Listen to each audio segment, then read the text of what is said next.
Strive and Thrive is a collection of discussions featuring guests from various fields, focused on guiding entrepreneurs in creating businesses that excel in every aspect: people, planet, and profit. Throughout the series, you can join us, Romesh and Mike, as we explore relevant topics with our guests which can help businesses thrive. Romesh and I met while I was supporting a client transforming their business, and I needed finance director support and reached out to him and his team. Since then, we've become good friends who share a passion for business and entrepreneurship. If you like today's discussion, then you want to subscribe to our YouTube and Spotify channels.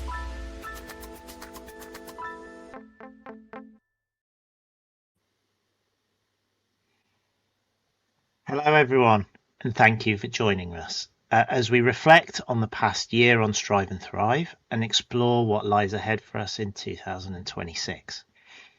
For me and for us, it's been an incredibly fascinating year for Strive and Thrive. We've had the opportunity to meet lots of super interesting people, and we'll touch on that in today's episode.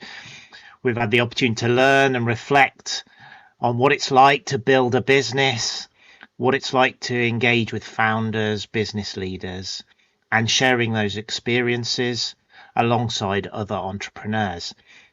This episode serves as a moment of reflection on that, whilst also, and I think this is really important to me, helping us to contemplate what the future holds and what that means for founders, entrepreneurs, and business leaders into 2026. So, good morning, Romesh. How are you? Hello. How are you doing, Mike? Good to see you. Very good. Are you excited about this?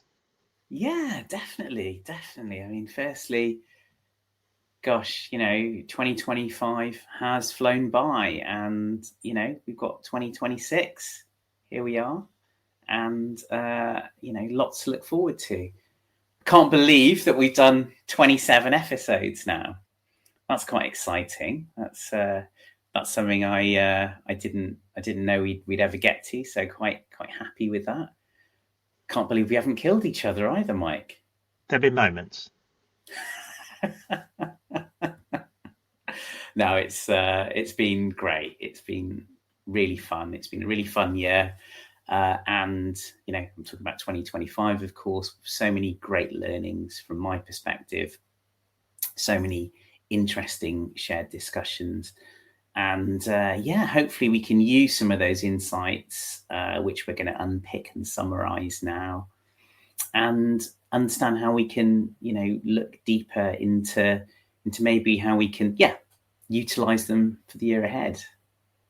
Yeah, it's been a fascinating exercise for me, this on Strive and Thrive. And I would say, I always say this on each one, but I usually have a takeaway or one or two takeaways from each of them. And I try and apply those to my business. And I think what I'm hoping in this episode, we'll get to dig deeper into that and touch on some of the things we've done and some of the things we've learned in particular from the episodes that we've been involved in this year.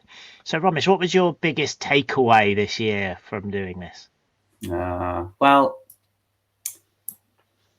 So look, again, simply that we've been really privileged to discuss ideas, share stories, learn together with a cohort of incredible leaders and achievers. We all have our individual skills and experience, but if you're running an SME business, a startup or scale up, you should always keep learning. So that's been my takeaway. There's so much to keep learning, and it's really exciting and interesting and motivating. So, Mike, why don't we recap some of our biggest insights and messages during the series and apply them going forwards? Yeah, really good. So I'm going to start with the first one, and this is one of those that you and I talk a lot about, Romesh, and it's one that actually a lot of people who've listened to our podcast and sort of touch base with myself and talk about it have resonated the most.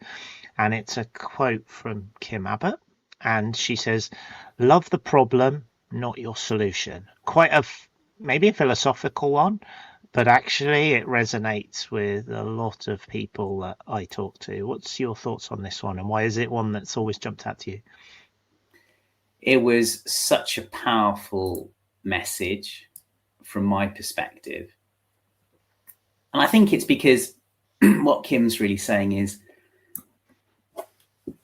focus on what your customers need. There is ultimately a temptation for founders, business leaders to fall in love with actually their service or their product, which is quite natural because it's your baby when you're a business owner, right? But actually, is it properly serving what your customers want and need?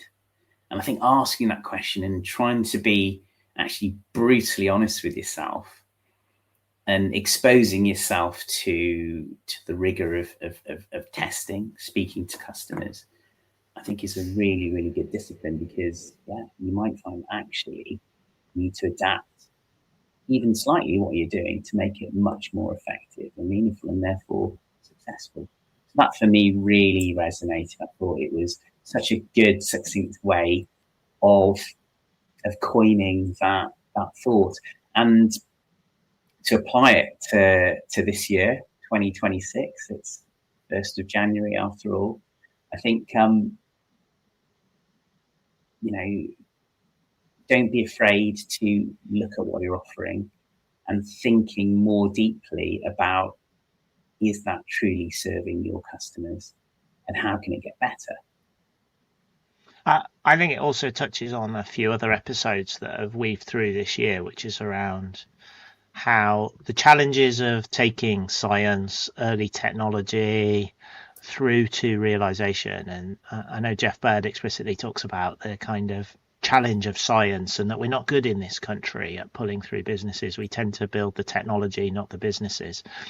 And I think in that statement alone, focus on the problem, not on the solution. That's what we're really talking about. Yes, we need good science. Yes, we need evidence, and we need to be turning these into real businesses.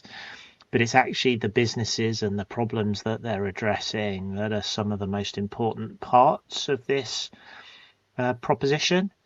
And I know when Frances was talking about the work she does on Speak Out Revolution, I think that was, again, really into the design thinking mindset. What are the problems the users are having? There are individuals out there who are being bullied, and we need to find a solution to this problem, and that required for them capturing more data. And I think it's that passion in the problem that is something that mustn't get lost when people start to build their business. It's often what the starting point is, but it may not always be the kind of how they build the business.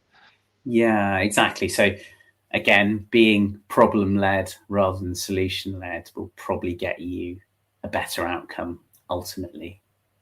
Totally. Yeah, and I think a few of our talkers have talked about VC funding and all those sorts of places, and I think that's for me where the benefits are most sat, is that you're really understanding what you're trying to do and who you're trying to do it for. And I think holding that lens, it's hard though when you're trying to build a product too, to not have a list of things you want to build and to be proud of what you have built, rather than actually who's this for, and what how their needs changed, and what are their problems, and how we go in addressing the fundamental problems.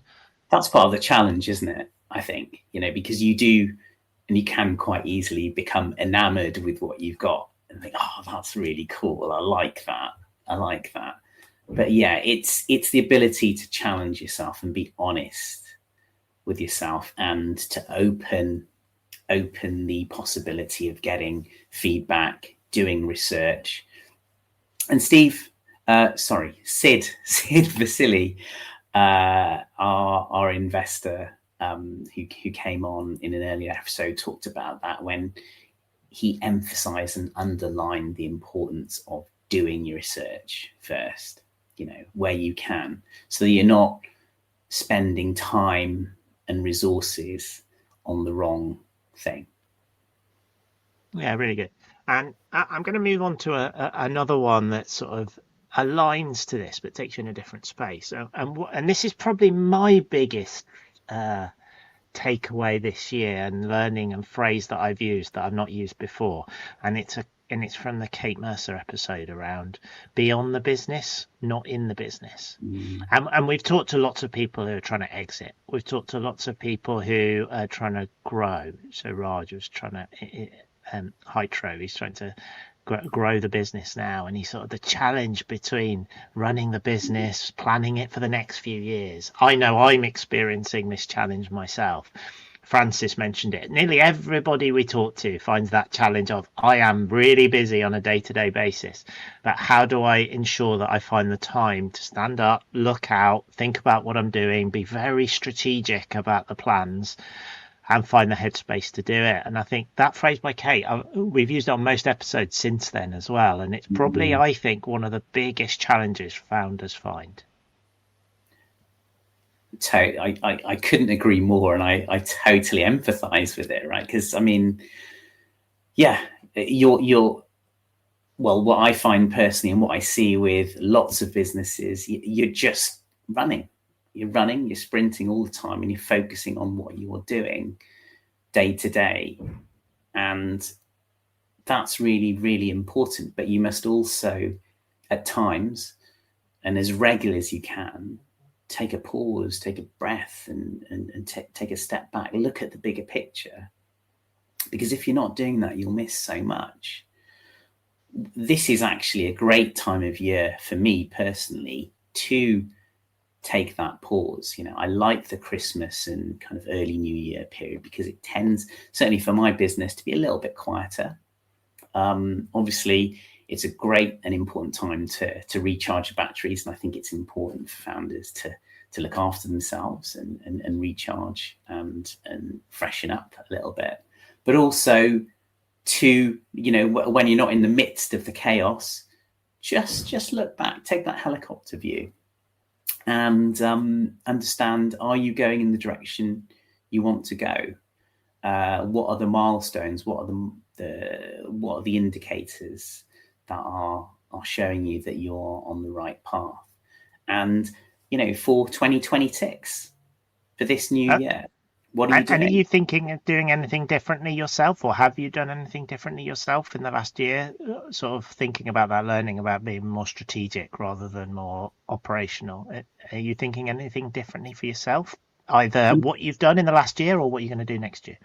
I think I'm going to, looking back at what happened last year, I'm going to carve out more time specifically to ring fence, if you like, a bit more strategic thinking, because it's not just planning ahead, it's actually measuring against that plan.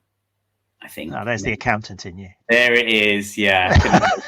Sorry. Yeah, it's important, isn't it? Right. I mean, there's no point having a plan if you can't measure against it. You don't know where you are, right? And the part of the power of a plan is it should be realistic and achievable. It should be stretching somewhat. And I've been using this period to set that up for myself and my business this year. And yeah, I want to see where I am, but also take a pause and a breath and look and think during 2026, what else is happening? We're in a massive a time of massive change, and we'll talk about that in due course, I'm sure. But we need to reassess very often, I think, now, and it's important to really understand how critical strategic thinking is. Yeah, interesting. I've taken two sort of approaches to mine. One is I run two businesses, and I've set up very structured quarterly reviews of both organizations to develop that kind of bigger picture sense of what we're trying to achieve. Which I think has been really helpful as that pause and review to reflect. But I've also carved out tactical time in my diary to really begin to think about that on a day-to-day basis. And I think that being very strategic. I've also really begun to think about, and I think a lot of this has been said by many people we've talked to this year, beginning to think about what your exit strategy is and whether there is one or not, and what that looks like. And if you're going to do it, put the pieces of the puzzle in place earlier than you probably would originally do. I don't know exactly when I'm going to exit, how I'd exit, or anything like that, but begin to actually contemplate that. And in doing so, I've started to realize gaps in the way the business is structured that need addressing now. not in the future. And so I'm beginning to sort of really contemplate those. So I'd say they've directly led to action this year and things I'm going to definitely do in 2026. That's interesting. Yeah, and that's a powerful point, really, because I mean, Chris Maslin touched on that. Andy McNulty touched on that when he talked about exiting his business. Debbie Gilbert, if you remember, talked about that as the first thing that informed her before she set up her business. She was the most proactive of all those people in terms of making decisions. Really interesting. So I think that's key. That's key. And you don't need to have all the answers, but I like what you said there of just thinking about components of that. And I think, that's something that's kind of at the back of my mind as well. But really, it's all accretive, isn't it? So I just want my business to be growing steadily and, follow our mission to help our businesses that we're supporting thrive. And the more you grow, the more successful your business can be, the more options you will ultimately have at exit. So that's probably my immediate focus right now. But at the back of my mind, looking at processes, who's doing what, etc., I think is very important for the future. Yeah, I've given you the two that have jumped out to me this year. The one I'm not going to get a direct quote on, but it has come out. I think if we did a buzzword bingo for Strive and Thrive over the last year, one is me saying interesting, but the other one is it is the journey. I think everybody at some point mentions the entrepreneurial journey and the various stages they're at, and I think it's no doubt that everybody says how difficult it is, how challenging it is, how rewarding it is, but it's a journey. It's not an outcome, it's a journey. And I think that is sort of single-handedly the buzzword that we'll see if it appears in the whole of 2026's episodes. Yeah. One of the things that I really believe in, I think I talked about it in one of our earlier episodes, was actually making sure that you enjoy it.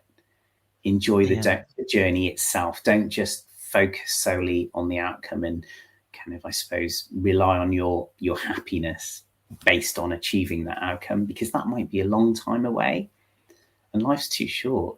I think you've got to be enjoying what you're doing now on the way to the outcome that you desire. And that's one of my focuses and something that I've been thinking about for the year ahead. I want to be working on stuff that I'm extremely passionate about, both with Strive and Thrive and my business, the FD Consultant. And that is an important motivator for me and an important driver. And if you're not enjoying the journey, the question you have to ask yourself is the journey worth it? Yeah, definitely. I think there's been some lovely comments in the last year about everyone sort of saying that, and that it can get difficult, and you're not always going to achieve what you want to achieve, but it's if you keep going that you can do quite amazing things. And it's to enjoy that journey and to enjoy those really little experiences that make it such a rewarding experience being a founder and an entrepreneur. Yeah, that's right. I mean, it's not a bed of roses, and I'm not trying to say that. You're correct. It is very much ups and downs, navigating the challenges, but also I think it's important to recognize the wins along the way. I think our human psychology, our mindset naturally as human beings is to focus on the negatives more than the positives when they come along. And I think that it's important to balance that out. And when you do hit little achievements or medium-sized achievements or big achievements, celebrate them, enjoy them. That's kind of what I'm trying to say. Balance it out and appreciate what you've achieved and what your team has achieved and what you've built together, because you'll find very often it's special and you're underestimating what you've done. And I think there's real power and motivation in that. Well, it's interesting, actually. I was talking to someone the other week about, do you pause and reflect on what you've done over the last year, like we're doing now, really, with Strive and Thrive?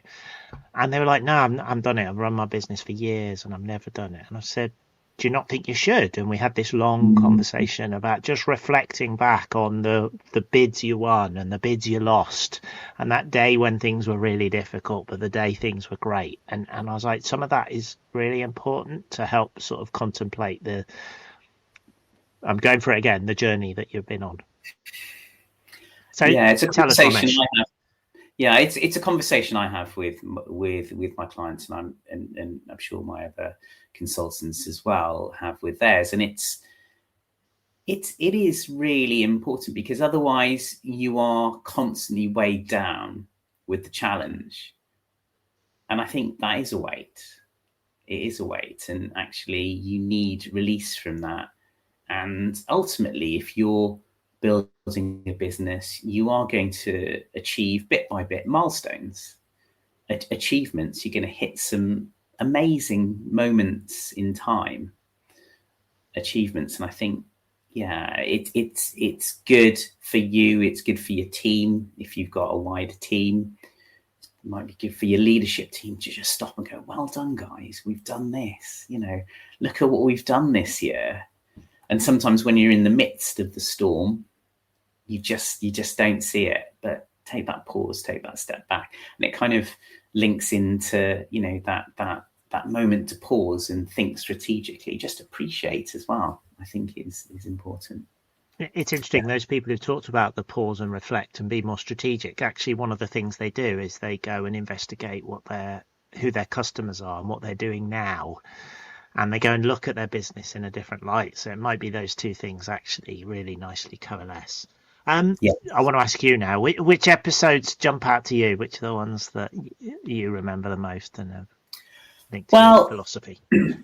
Well, there were so many good episodes. I guess I'm kind of thinking more in terms of themes, So one that I'm going to have to pull out here, finance director in the room, of course, is there was a constant theme of knowing your numbers, right? So obviously I mentioned that a few times, I'm sure more than a few times probably. But I remember Claire Butcher made a strong point about that. Debbie Gilbert also said the same thing. Some really good business leaders, and I love hearing that, and it's something that we should all be thinking about as business owners for 2026 and the year ahead. What have you achieved in the last couple of years, last couple of months, in terms of profit, cash flows, all that kind of stuff? What's working, what isn't working? The numbers, if you have them, will show you. They don't lie. They are what they are. And you can use the numbers to plot a path forwards as well, if you've got good historic data and you've got a good understanding of the business. But the numbers help you understand the business better. And my perspective is knowing your numbers helps you identify problems and identify solutions and identify opportunities quicker. That's how I put it. What do you think? Yeah, I agree. I 100% agree. I'm always going to take the mick out of you for being the accountant in the room, but my little secret is I'm a statistician by nature historically. So I've had one of those jobs, so I am numerical by design. But I do think about it a lot. I evaluate my business probably 2 or 3 times a week, checking in, reviewing the numbers. I have key KPIs that I review quarterly, monthly, daily. And I do understand that. And I think one of the areas I see that companies need to think about is when their business is changing, either when you're shrinking or when you're growing.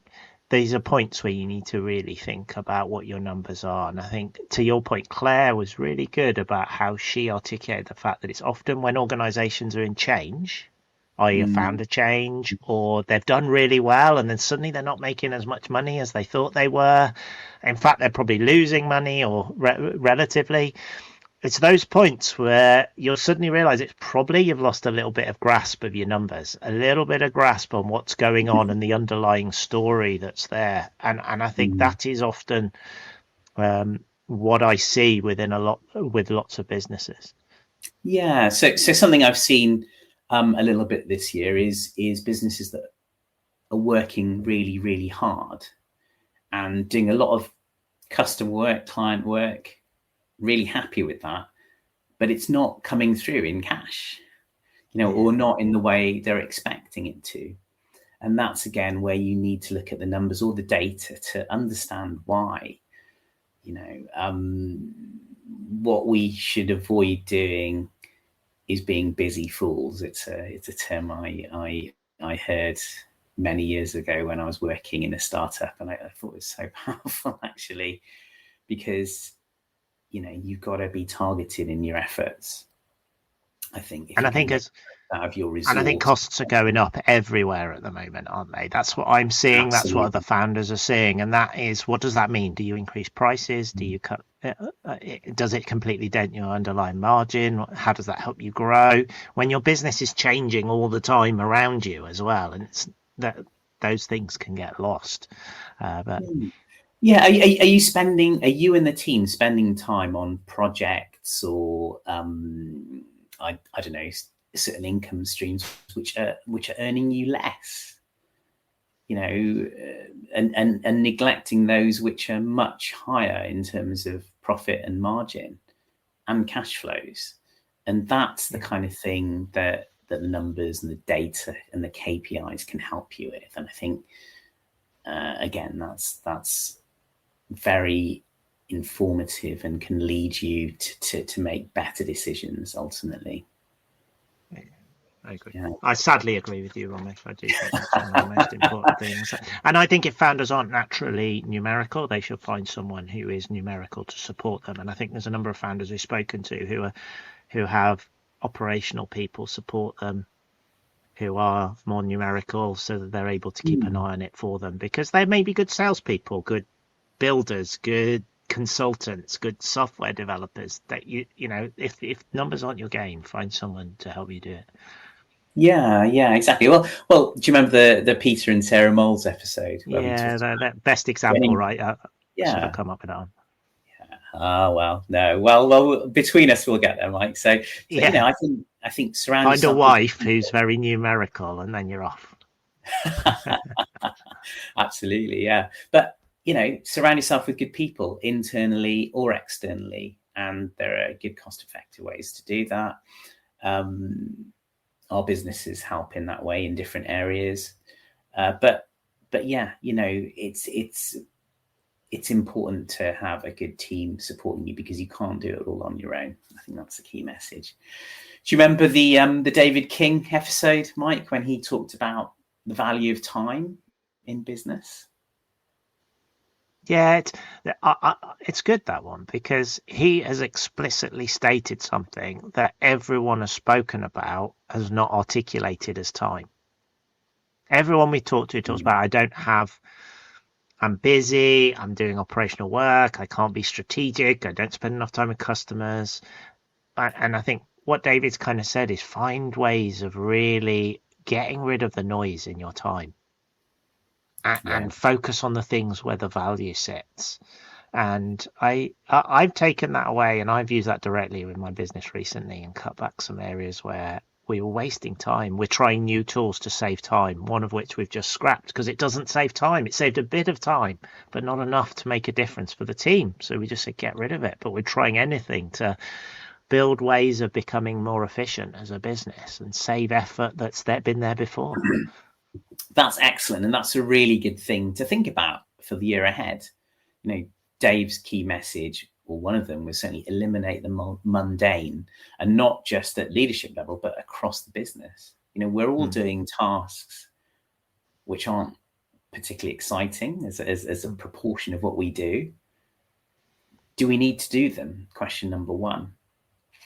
If you don't, stop doing them. And I'm really glad to see, Mike, that you've done that. I've done that as well in my business. I'm really trying to focus on just what's important and what's most beneficial to the success of the business. I think that's critical. So you can eliminate some stuff, but you can also obviously automate with all the technology, etc., that's out there, certain things. And it's really insightful what you've just said, that sometimes a solution doesn't make that much difference, in which case get rid of it as well. Eliminate the new solution. We tried a fancy new solution and we found people were better. Humans Okay. were better at doing it. It was more flexible. Yes, there were marginal gains in terms of time, but not enough to merit the benefits or risks to the organization. So we didn't bother. So we've taken it I, out. I say this highly reluctantly, but I love that. I love that insight. That's an insight you don't often hear.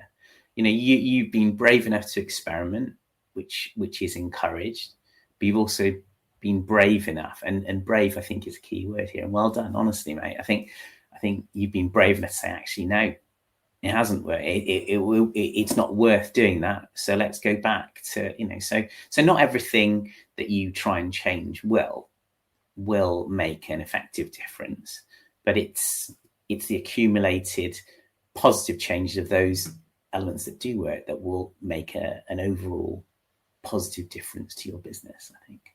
Yeah, good. Really good. Yeah. I love the Jeff Bird episode about social intelligence and how all good business leaders need that. Mike, what did you like about that episode? So I've got a big curiosity about emotional intelligence and how leadership is more of a human-based sport than a technical-based sport. And I think what Jeff has, and the reason I invited Jeff onto our show is I think the social intelligence is so important. The ability of people to interact, the ability of people to know how to engage, both from a sales perspective, from a team leadership perspective, is something that is not fully formed in terms of leadership and thinking in businesses. And I think the kind of thought process and the robust science behind what Jeff's doing makes it hugely relevant.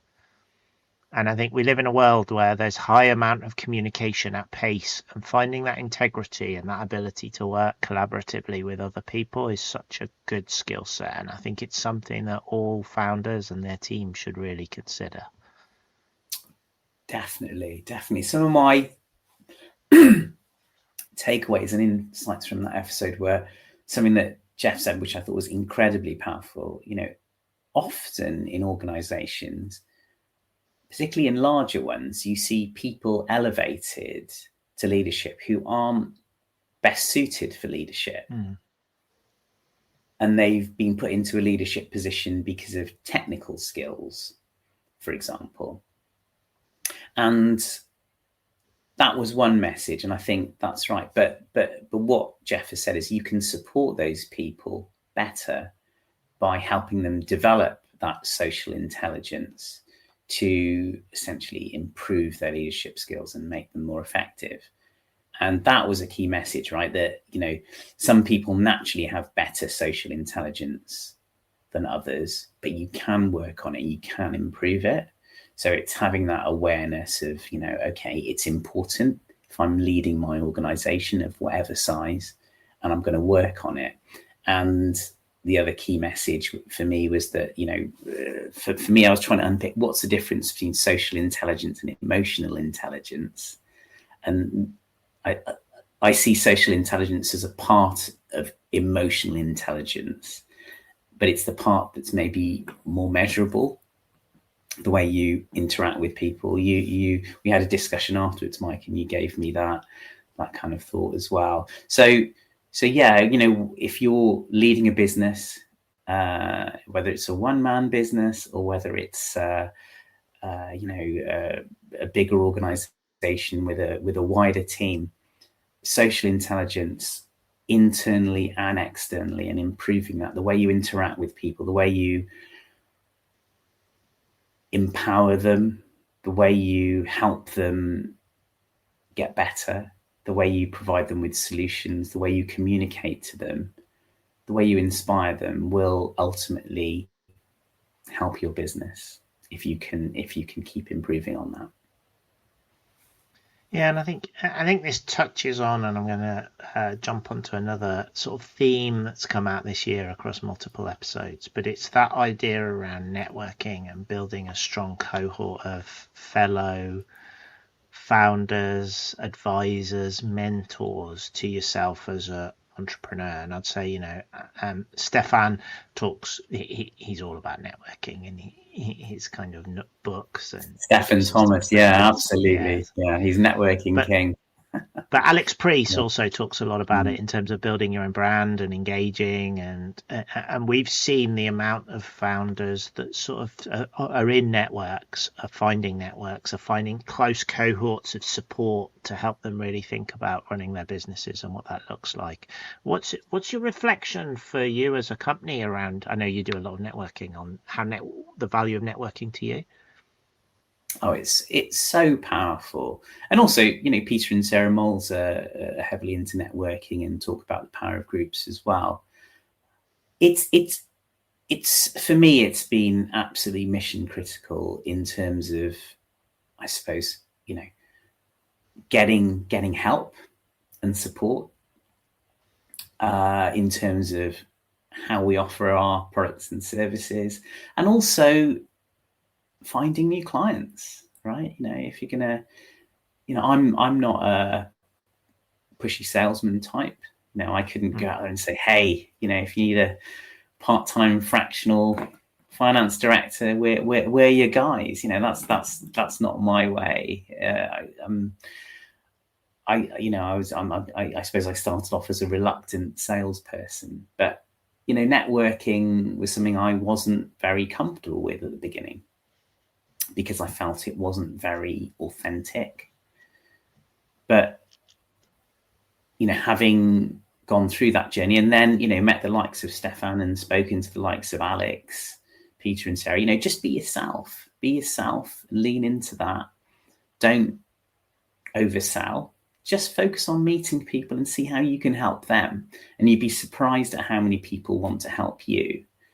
And if you go out with that kind of approach, seek to help first, listen, understand, some of it might come back, but it doesn't happen overnight, and it should never be an expectation. And along the way, you meet some incredible people.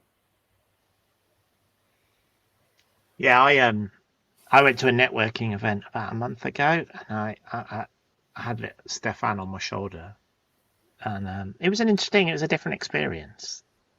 Okay, so how did he influence you to behave differently, or did he? Just don't worry about the outcomes. Have that conversation. Just chat to people. See where, be open to what they've got to offer, and know that they want to talk to you as much as you want to talk to them. And recognize that in a network, yes, you all have a kind of business need to be there, but you're not going to naturally coalesce those together in a 5-minute conversation. Don't try. Don't go and have a conversation with them hoping that they're going to buy your product, for example. Go and have a conversation with them because you're massively curious about what they're doing. And I think that bias between thinking it's a sales meeting versus it's just an opportunity to go and introduce yourself to interesting people, interesting companies, it creates that different mindset.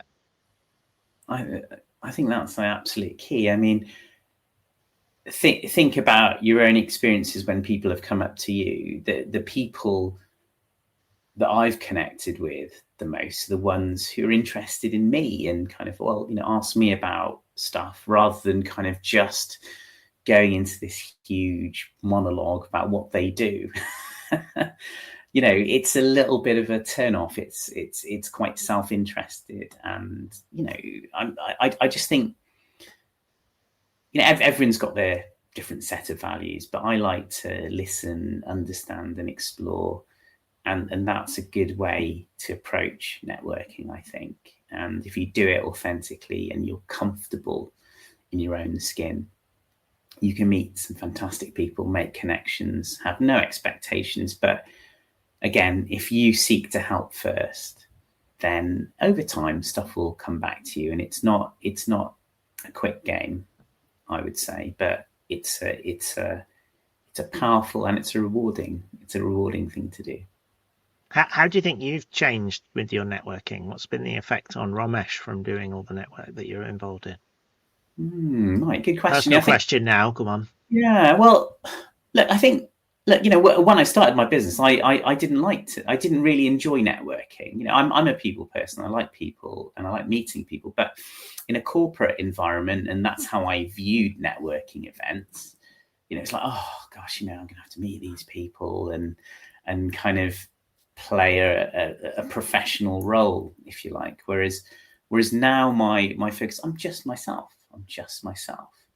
And I want to go in and, one of my passions, and it's a shared passion you have, is learning and curiosity. And I think people have so many deep insights and experiences at all levels to share. And I'm trying to unpick and unlock that. And I find the most interesting people I meet are the ones who are interested in what I'm doing. They're asking me questions, but then they, as part of that conversation, I'll do the same with them. And often I'm listening, first to them.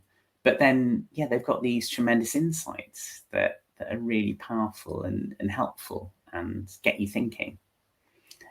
Strive and thrive in many ways is a kind of way of doing that. It's another way, isn't it, of getting these thoughts, that you might get from wider networking. I think they're really complementary. Yeah, it's one of the reasons we've gone for this format, isn't it? To kind of be able to talk to individuals, to understand who they are, why they do what they do, and what they've learned from doing it. And and for me, that's been the surprising, and maybe this will be my insight at the end now, but it's been the surprising insight for me this year is how much you can learn from just understanding people's honest journeys and what they've really done and what they've really found out, warts and all. Yeah. So one of my targets or one of my objectives for 2026 is to keep that networking up, to keep, I think networking is something that you should just keep working at, keep building. But when I say building, not just finding and connecting with new people, whether it be online or in person, but I think also keep maintaining the good connections that you formed in the past, whether they be recent or from years ago. That's really, really important. In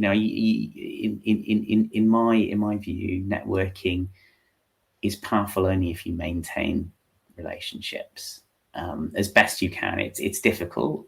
Life is busy, but do try and do that as best you can. Yeah. We had some great stuff from Matt Mullen and Raj on changing environments, planning for the future. Mike, you're at the forefront of innovation in terms of what you're trying to do with your business. How do you see 2026 developing? It's a great question, and I think I'm gonna pause on 2026 and I'll come back to that one to answer my first bit, which is the insight from both of them really and my own self, is that we don't spend enough time thinking about what the future looks like. This comes a little bit back to the strategy discussion that Debbie brought up with us really strongly. What does the future look like? What's it holding in place? And what action do you need to do now for the future? And I don't think as founders we do enough of that. I think we have a very good ability to think about our product in the future and have a plan for it. But actually, what are the outside influences that might change that is something that is much harder to do and a lot more difficult. I would say AI gets mentioned on virtually every podcast, maybe my fault too, but virtually everyone has a discussion about what it will mean, what it can do, what it can't do, what the potential is. And I think I talk to Matt a lot, and one of Matt's area of interest is really getting organizations to think scenario planning, which more falls into your world, Romesh, of being a little bit more analytical than just sci-fi, and really beginning to think about what scenarios could play out for your business. What happens if you don't get your funding round? What happens if your main customer disappears? What happens if your main customer doubles in size suddenly for you? Thinking about these things allow you to begin to really contemplate what 2026 looks like as a business and be able to not panic, but actually reduce the residual risk, reduce the risk on your business, and really begin to think about next year. And if you think about 2026, if I talk about my own company, we're we're heavily investing in one business and we're growing revenue in the other. And for me, they're both very different, and I've got to prepare them in different ways. And I'm asking different questions. On one of them, it's what's the market, what's the customer landscape, what's the value chain, what's happening in the US, in Europe, and how that could impact my business, and what are the things I might need to do. Whereas in the other half of my business, it's what are some of the economic changes. We did a budget special. What will that do for my businesses? And I think it's being able to think about those scenarios, map those scenarios out, and begin to contemplate them. I think people often assume there's going to be one future rather than potentially a multiple set of futures, and to begin to really think about the scenarios that could play out and the impact on your business. No, I love that. I love that. And you know, that can be scary. That can be a scary thing to do, right? But remember that you can have multiple scenarios. You can have your you know, your base case, you know, what happens if things tick along? What's maybe a negative scenario, a kind of slightly more downbeat, you know, path forwards, and what's a better path forwards? You've given some good examples there, and of course, the more you think about them in advance, the more you're able to adapt and flex if and when you are moving from scenario to scenario. And you won't get any of them perfectly right. It's not about that. The whole point is the exercise gets you thinking, and I suppose ultimately finding levers to push and pull to help the business move into the right scenario that you want. And what do you think some of the biggest factors that will affect companies in 2026 that they should be thinking about, Romesh? Yeah, so I mean, you've covered, I think, the big one, AI, which we've covered and talked about a lot this year, and quite naturally, you know, it's huge, isn't it? The impact it's going to have on the business world and wider society, and is having on the business world and wider society, is massive. You can't ignore it, and I think it's the businesses that embrace it and keep abreast of it, but also utilize it properly, are going to be the businesses that do really well. And it's really hard, isn't it? Because we're in an era of humanity where change is happening faster than ever before. It's unreal. I mean, the AI models out there are improving on, you know, noticeably on a weekly basis. I had a client speak to me about that the other day, and it's absolutely true. I think, you know, keep it simple. You know, your job as a business owner isn't to know everything about AI. You know, what I'm trying to do is keep abreast of the important changes.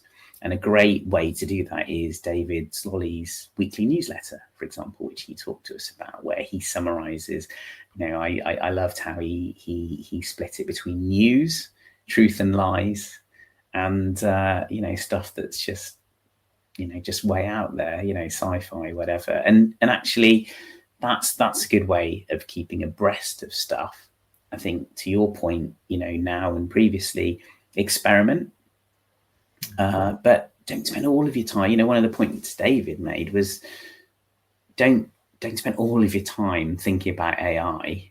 You know, just get stuck in, have a little bit of an experiment, be in control of that process and understand if that outcome is going to be positive. So that's a big one. I think, you know, we're in a period of, well, slow growth, really, aren't we, in terms of the wider economy? And I'm not just talking about the UK. I think, you know, many countries are facing similar challenges. And I think understanding again how best to support your customers will really inform your business and help you, you know, kind of navigate that path to success ultimately. Yeah, I think I'm going to touch on something you talked about with AI, and I think what we've learned as a business, we have a couple of AI products, and they're quite effective, and they've saved significant amount of time, and we're keeping them as internal tools because they're making us more efficient. And we're in that debate: do we start selling these because of the value? But as we're developing these products, what we're finding, and we keep reviewing them as a team, and we're like, actually, we can build them faster and faster and faster because of some of the capability out there. But also, in that sense, we can be disrupted as quickly. So just because you've built a piece of software in 3 weeks or a month that suddenly is adding material bit value to your business or to your customers, that can be replicated by someone else even quicker in 3 to 6 months' time. So don't assume just what you've got is the perfect solution, and you can sell it just because it's good now. Well, in 3 months' time, it may be superseded. But one of my interesting learnings from a lot of these AI projects is we talk about workflow, and if you understand the workflow, that's where the IP sits these days. Understanding your organizational processes in your HR teams, in your sales teams, in your go-to-market strategies, bundling your AI solutions in there, and you can create real value, and you can save 10x time. And I think it's how you actually implement it that's really interesting. I also do think the SaaS market will be disrupted in the next few years. Everyone's used to buying big SaaS solutions, software solutions, and I do think companies will start to realize they can build in-house capability again much more quickly than they used to be able to. And we're seeing marketing teams who can build it themselves now. And I do think for those companies that are dynamic, being able to just experiment, to your point, test out these scenarios. Be careful of being disrupted, but also don't hide and wait as well until somebody else has solved the problem. Because I think that your competitors, if they do find the opportunities, they can increase market share quite significantly. That's really good advice. I think there's balance, isn't there, to be found in how you approach AI and how it's impacting businesses. And I think do experiment, do assess, but spend a little bit of time on it, but don't let it consume you, and don't let that be your sole focus. The business is your focus, and AI, I think one of the messages, wasn't it, was AI is a tool to help you. It's not necessarily the overarching solution. So think about it that way, and potentially blend that in with your strategy and thoughts for 2026 as well.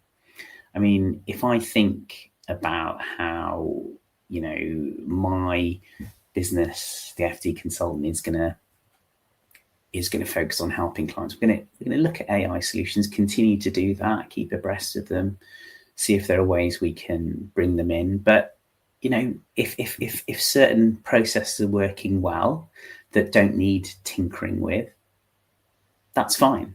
Keep those going, and focus on the areas where you can make a significant gain. It's you want to look for areas where you can make a big win, don't you? That's the key, I think, and then experiment there, and then try certain things. I think. My plan ahead, I'm going to ask you this question, Mike, in a second, for your businesses. I mean, for me, got a couple of focuses. Obviously, the FD Consultant, as I said, supporting our clients effectively, helping their businesses thrive, and keep building and strengthening our relationships with those businesses. And for the FD Consultant specifically, we want to keep growing as a business and the community of great FD consultants, and stay true to our values and not be distracted from that mission. And, we want to be providing high quality FD support to SME businesses, startups and scale ups, and add value beyond the numbers, because I think that's what everyone should be doing in their businesses. Where can you go beyond what you're doing now? That's maybe one of my focuses. With Strive and Thrive, and I'll ask you this too, Mike. Want to keep going over 2026. I've loved the learnings in the past year and a bit. The personal development, being a podcast host, has been co-host has been, challenging, exciting, a bit uncomfortable at times, but really enjoyable ultimately. And I love that we both want to keep improving. Yeah. So how about you? So for me, I think I want to keep growing my businesses and keep challenging and keep doing interesting projects. I work on some really fascinating projects, from the airline industry to policing to healthcare to environmental projects. That's the world I love, and my aim is to build a bigger team over the next year that really begins to do that. I've also been moving to maybe more hybrid, so no longer in my office here at home. Exciting, yeah. Getting an office, building out that kind of capability. So I think that. But I think if I touch on Strive and Thrive, I think there's so many people I want to now meet and talk to and understand how they've done it. And I think this is why I love doing this. Is we've met some super interesting people in 2025, and in 2026, same thing. I want to keep meeting these interesting people and keep learning, and then always have that takeaway from each episode that I try on my own business and see what happens. Yeah. It's practical stuff, isn't it, that you can try yourself, and that's what I love too. And it's a gentle challenge, really.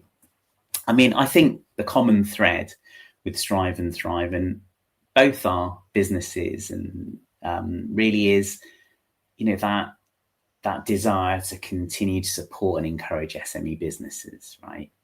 And leadership to excel in all things, where we've obviously got the people, planet, profit focus. And yeah, I find that tremendously motivating. So, gosh, I think we should probably wrap up now. Thank you, Mike, for those insights. I'm just going to say I really want to firstly thank all of our listeners and followers and guests, of course, for supporting Strive and Thrive. We hope you've enjoyed the journey as much as we have. A huge thanks to you, Mike. It's been honestly a pleasure. We joke about it, but it's been brilliant. I've really enjoyed working with you on this.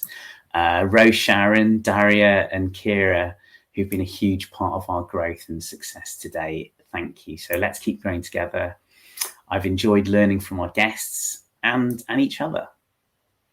The added layers that Strive and Thrive has given me, I think, has really helped me think about running my business better, not just thinking about it, but actually doing it. And has also provided insights that myself and my fellow consultants at the FT Consultant we'll use that to support our clients more effectively. So I really love the practical impact. Yeah, and for me, again, it's been a pleasure. I am really grateful to all the people who've joined us this year. I've learned so much from all of you, and I hope that continues for those people who are listening. It's helped me reflect and learn and become a better founder myself, be more strategic, be more tactical. It's helped me in so many ways. I don't think people realise that. And I look forward to the kind of continuation of these discussions into 2026. And I think if I have some things I'd like to do is I'd like to see more people wanting to become founders and entrepreneurs. I'd like to see more entrepreneurship taught at school. I'd like it to become part of what people really consider as a career. And I think it'd be lovely if we find out businesses that get shaped or built off the back of what we're doing, Romesh. So there's a little insight for you, and a KPI that we should probably set up on your spreadsheets. I love it. Yeah, I totally echo that. Yeah, that's what we're all about, isn't it? We're trying to encourage people to move into entrepreneurship and to develop and help and support those who are already doing it. So brilliant. Thank you, Mike. That's a really nice way to close up. So thank you, everyone, very much for listening or watching, and we hope you enjoyed today's episode. Strive and Thrive is a podcast for entrepreneurs, founders, and business leaders. Please like, follow, and subscribe to our YouTube and podcast channels.